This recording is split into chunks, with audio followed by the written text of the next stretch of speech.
তাদের নাম থাকবে না বাদ যাবে। এসআইআর সম্পূর্ণ অপ্রয়োজনীয় ছিল, প্রথম থেকে আমরা বলছি, এবং কোনো আইন কানুন সংবিধান না মেনে করছে। জ্ঞানেশ কুমার জ্ঞান পাপি সব বুঝেই করছে, সোজাসুজি আরএসএস এর বই থেকে পাতা তুলে করছে। এই জন্য সুপ্রিম কোর্ট বারবার বলেছে, সেই বিহারের সময় থেকে বলছে। এখন বলা হয়েছিল, যেটা আপনার প্রশ্ন, যে লজিক্যাল ডিসক্রিপেন্সির নামে যাকে তাকে নোটিশ দিচ্ছে, কাকে দিচ্ছে, কেন দিচ্ছে জানাতে হবে। মোবাইলে বলে দিচ্ছিল, খবর পাঠিয়ে দিচ্ছিল চলে আসুন। আজকে আমার স্ত্রীও নোটিশ পেয়েছে, সেটা বড় কথা নয়, কিন্তু বলেছিল ম্যাপিং হয়ে গেলে যাদের 2002-এ নাম আছে, বামফ্রন্ট আমলে যাচ্ছিল তারা থাকবে, বাকিদের দেখব। কিন্তু যেসব এলাকায় বিশেষত মতুয়া, সংখ্যালঘু সম্প্রদায়, আদিবাসী, মহিলা, প্রান্তিক মানুষ, গরিব মানুষ, সেখানে বেশি বেশি করে নোটিশ দিচ্ছে। ওরা কেন লিস্ট দিল না সুপ্রিম কোর্ট করার পরেও? কারণ ওরা আইন মেনে করছে না। এই এইআরও থেকে বলছে, ডিআরও জানে, ডিআরও বলছে, সিও জানে, সিও বলছে, ইসিআই জানে, আর ইসিআই বলছে রাম জানে, এই রাম না। তাহলে সেই জন্য আমরা বারবার বলেছি কোনো প্রকৃত ভোটারের নাম বাদ দেওয়া যাবে না। আর এখন নোটিশ দিচ্ছে যে তোমার বাবা মার নাম থাকলেও তাদের ঠিকানা বলো। কখনো সম্ভব? মহিলারা বিয়ে হয়ে এক জায়গা থেকে অন্য জায়গায় যায়। আমার ঠাকুমাকে আমি ছোটবেলায় মজা করে জিজ্ঞেস করতাম যে তোমার বাপের বাড়ি কোথায় ছিল, বলতো ওই জিওল গাছের তলায় একবার যেখানে বেশি মাছ উঠেছিল নদীর ধারে, সেইখানে আমার বাড়ি ছিল।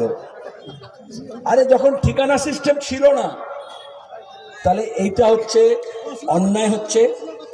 আমরা এই অন্যায় বিরোধী, কিন্তু এই অন্যায় করতে পারছে কারণ মমতা ব্যানার্জি, তৃণমূল কংগ্রেস পার্লামেন্টে গিয়ে যখন আদবানির সঙ্গে ছিল, ভোটার লিস্টে তারা স্পিকারের মুখের দিকে ছুঁড়ে বলেছিল যেটাতে সব বাংলাদেশি ভোটার আছে।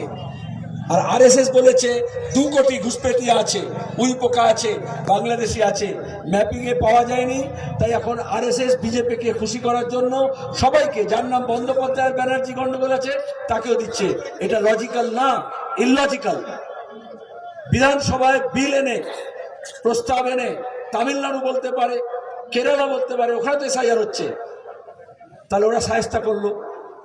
মমতা ব্যানার্জি কেন বিধানসভায় অধিবেশনে বিল নিয়ে এসে বললেন না যে আমাদের রাজ্যে খাতুন বানান TUN হোক আর TOON হোক, দুটো এক, বন্দ্যোপাধ্যায় হোক আর ব্যানার্জি হোক এক, আদিবাসীদের নামের বানান, মুসলমানদের নামের বানান এরা জানে না, অশিক্ষিত। ভোটার লিস্টে ওরাই ভুল লিখেছে, কেন মানুষকে দোষ দেবে? দোষ তো ওদের। বাবরি মসজিদ যেখানে নির্মাণ হবে সেখানে মাটি পরীক্ষা করা হয়েছে। আর অন্যদিকে বিজেপির বহরমপুরে যে রাম মন্দির তৈরি করবে বলেছে, সেখানে ট্রাস্টের ওয়েবসাইট প্রকাশ করেছেন বিজেপির নেতা সুকান্ত মজুমদার। মুর্শিদাবাদে একদিকে মন্দির, একদিকে মসজিদ, তাহলে কি ধর্ম নিয়ে? যখন প্রথমে বাবরি মসজিদ, রাম জন্মভূমি নিয়ে বিবাদ শুরু হয় এই 3-4 দশক আগে, তখন বিজেপি বলেছিল এটা রাজনীতির বিষয় না, ওটা ধর্মের বিষয়, আমরা নেই।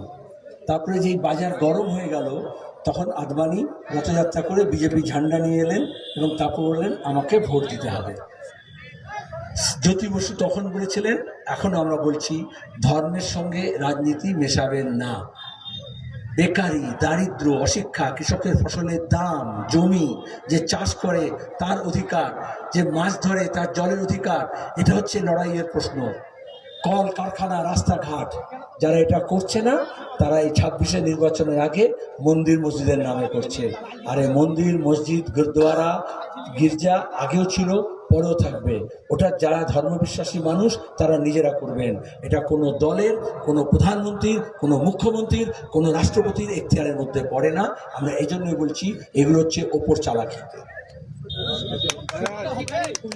পুরিয়াতে রামায়ণের যে মূর্তি কৃত্তিবাসের মূর্তি উদ্বোধন করেছেন এবং তার সঙ্গে পরিবর্তন সম্পর্ক সভা। আবার ওখানেই সংক্ষিপ্তে অযোধ্যায় রাম মন্দির নির্মাণে একটা কথাও বলেছেন। এই বিষয়টা নিয়ে কি বলবেন? আর তুমি জোট আমাকে বলাচ্ছ কারণ এটাই তো বললাম যে তোমাদের দিয়েও ভোট পর্যন্ত বেকারের কাজের প্রশ্ন, DCR-এর প্রশ্ন, জালিয়াতির প্রশ্ন, দুর্নীতির প্রশ্ন, এইগুলোকে ভুলিয়ে দিয়ে শুভেন্দু, সুকান্ত ওই বলেছে, মন্দির বলেছে, রাম বলেছে, লক্ষণ বলেছে, সীতা বলেছে, তার গল্প শোনাবে। 7 কাণ্ড রামায়ণের গল্প পড়বে না, এক কাণ্ড কথা বলবে, এই তৃণমূলের চোরচোরটাদের তাড়িয়ে এখানে একটা বামপন্থী সরকার তৈরি করতে হবে। জ্বালানি সংগ্রহ করতে গিয়ে কুচবিহারে নাবালিকা ধর্ষণ হয়েছে, তাহলে মেয়েরা দিনে দুপুরে নিরাপত্তা কোথায় পাচ্ছে? এটাই আসল প্রশ্ন। তাহলে ধর্মকর্ম তো কম হলো না, তো ধর্মকে বর্ম করে অপকর্ম করা হচ্ছে। বীরভূমে আদিবাসী ছাত্রী হোক আর কুচবিহারেই হোক, সরস্বতী পুজোর দিন বাচ্চা ছেলে পার্কে গেছে, সেখানে পার্কে এমন জালিয়াতি তো তোলাবাজি টাকায় করেছে রায়গঞ্জে, সেখানে তার ওই লোহা লক্কর লেগে মারা গেছে ছোট বাচ্চা। তাহলে 2 নম্বরই হলে, তোলাবাজি হলে, কাটমানি হলে, এবং এই নারী নির্যাতন যেটা বলছো, আইনের শাসন না থাকলে কেউ নিরাপদ নয়। আর অভয়ার যদি বিচার না হয়, তামান্না খুন হয়েছে তার বিচার যদি না হয়, তাহলে যারা খুনি, যারা ধর্ষক, তাদের সাহস বেড়ে গেছে। মমতা ব্যানার্জি তাদের মাথায়, অপরাধীদের মাথায় ছাতা ধরেছেন, আর মমতা ব্যানার্জির মাথায় মোদি, অমিত শাহ, যোগীরা ছাতা ধরেছে, RSS ছাতা ধরেছে। ওই ছাতা গুটিয়ে দিতে হবে, তাহলে এই ধর্ষণ বন্ধ হয়ে যাবে। সেলিমবাবু, এই ঘটনাতেই বলি যে দিল্লি এবং উত্তরপ্রদেশে ধর্ষণ হলে তৃণমূল তাদের সোশ্যাল মিডিয়ায় পোস্ট করে, কিন্তু মেখলিগঞ্জের যে ঘটনা সোশ্যাল মিডিয়ায় এখনো পর্যন্ত পোস্ট হয়নি, কি বলবেন? এটাই তো মজা। তৃণমূল অপরাধ করলে বিজেপি বলবে দেখো কি হচ্ছে, বিজেপি অপরাধ করলে তৃণমূল বলবে দেখো কি হয়েছে। আবার বিজেপির যে ধর্ষণ করবে, যেমন আমরা হাতরাসে দেখেছি, যেমন আমরা জম্মুতে দেখেছিলাম আসিফা কাণ্ডে, যেমন বিলকিস বানুর ক্ষেত্রে দেখেছি, সেই অপরাধীকে বিজেপি মালা পরাবে জামিন পেলে। আর তৃণমূলের অপরাধীরা যখন ধরা পড়বে, তারপরে যখন বেরিয়ে আসবে, তখন তৃণমূল তাকে মালা পরাবে। তারপরে বিজেপি তৃণমূলের রাজত্বে ভাগ হচ্ছে বিজেপি তৃণমূলের নামে, কিন্তু অপরাধীরা কিন্তু কোয়াবার হচ্ছে। বিজেপির অপরাধী আর তৃণমূলের অপরাধী দুজনেই শেল্টার পাবে, এই জন্য এই দুজনকেই কবরে পাঠাতে হবে। আজকে বিশ্ব ভোটার দিবস, অথচ সেই ভোটারদেরই হয়রানি হতে হচ্ছে এসআইআর কেন্দ্রে, কি বলবেন? ইলেকশন কমিশন সাধারণ মানুষের বিরুদ্ধে যুদ্ধ ঘোষণা করেছে, আর এই হয়রানি করছে। কালকে আমি দেখলাম, পরশুদিন বেলডাঙ্গায়, তার আগের দিন হাজার হাজার লোক, রাস্তা অবরোধ হয়ে গেছে, এত লোক রাস্তায় নেমেছে। তাহলে এই হয়রানি কেন হচ্ছে? আজকে দিল্লির সরকার হোক, মোদি হোক, অমিত শাহ হোক, RSS হোক, জ্ঞানেশ কুমার হোক, এই যে বাংলার মানুষকে হয়রানি করছে, এই সাহস পেল কোত্থেকে? যখন জ্যোতি বসু ছিল, যখন বুদ্ধদেব ভট্টাচার্য ছিল, তখন ইলেকশন কমিশনের এই সাহস হয়নি ভোটারদের নাম কেটে দেবে। কিন্তু নবান্নের চোর বসেছে, ডাকাত বসেছে, ধর্ষক বসেছে, তাই আজকে বিজেপির এত সাহস বেড়েছে। তাহলে এই চোর দর্শকদেরকে তাড়ালে বিজেপিরও সাহস কমে যাবে, ইলেকশন কমিশনও পুনর্মূষিক ভব হয়ে যাবে। আমার আরও একটা প্রশ্ন সেলিমবাবু, সেটা হচ্ছে 2019-এ তৃণমূল থেকে আসা মুকুল রায়কে বিজেপি ইশতেহার কমিটির মাথা করেছিল। এবারও গতকালকে যে 26-এ ইলেকশন, তাতে ইশতেহার কমিটির মাথা করা হয়েছে তাপস রায়কে। তাহলে কি তৃণমূল ঘরানার সব কিছু ফাঁস করার যে চক্রান্ত, সেটা বিজেপি তাদের পুঁজি করতে চাইছে ইশতেহার? এত চক্রান্ত কেন করছো? যাহা নবান্ন তাহাই 56, যেটা বিজেপি লেখে সেটাই তৃণমূল লেখে। ইশতেহার দেখাবো? গত 25 বছর ধরে বিজেপির আর তৃণমূলের, মমতার মুখের কথা নয়, তাদের ইশতেহার তুলে দেখো, দুটোই RSS এর লেখা। আর এই জন্যই তৃণমূলের ইশতেহার RSS লিখে দেয়, আর বিজেপির ইশতেহার তৃণমূল লিখে দেয়। কারণ মুকুল রায় অনেক আগে বলে দিয়েছে, যাহা বিজেপি তাহাই তৃণমূল। জলপাইগুড়িতে একটা শিশুর কাটা মুন্ডু জলপাইগুড়ি মেডিকেল কলেজে নিয়ে ঘুরে বেড়াচ্ছে, মুখে কুকুরের মুখে সেই সদর মাথা। এই স্বাস্থ্য ব্যবস্থা নিয়ে কি বলবেন? স্বাস্থ্যমন্ত্রীকে, মমতা ব্যানার্জি, স্বাস্থ্য দপ্তর কারা চালায়? মমতা ব্যানার্জি গত কয়েক বছর ধরে কি বলে এসছে? Multi super speciality hospital. এখন আর বলে না। ডাক্তার নিয়োগ হচ্ছে না সুষ্ঠুভাবে। ডাক্তাররা যখন আন্দোলন করছে, সেটাকে দমন করার জন্য তাদের পোস্টিং এদিক ওদিক করে দিচ্ছে। সব হাসপাতালগুলো, সরকারি হাসপাতালগুলো শুধু রেফারেন্স হচ্ছে, প্রাইভেট হাসপাতাল, নার্সিংহোমের রমরমা হচ্ছে, স্কুলগুলোরও তাই অবস্থা হচ্ছে। আর সেই জন্য দাঁড়িয়ে কখনো বারাসাত হাসপাতালে চোখ খুবলে নিচ্ছে ইঁদুর, কখনো মুন্ডু নিয়ে ঘুরে বেড়াচ্ছে জলপাইগুড়িতে, কখনো মেদিনীপুরে ভেজাল স্যালাইনে মারা যাচ্ছে রুগী। জলপাইগুড়ি তো নর্থ বেঙ্গল মেডিকেল কলেজেও মারা গেছে।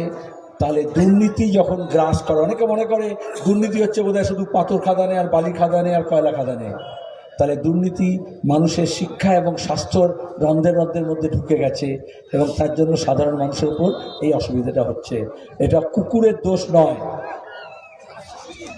এই কুকুরদের রানী যিনি 14 তলায় বসে আছেন তার দোষ।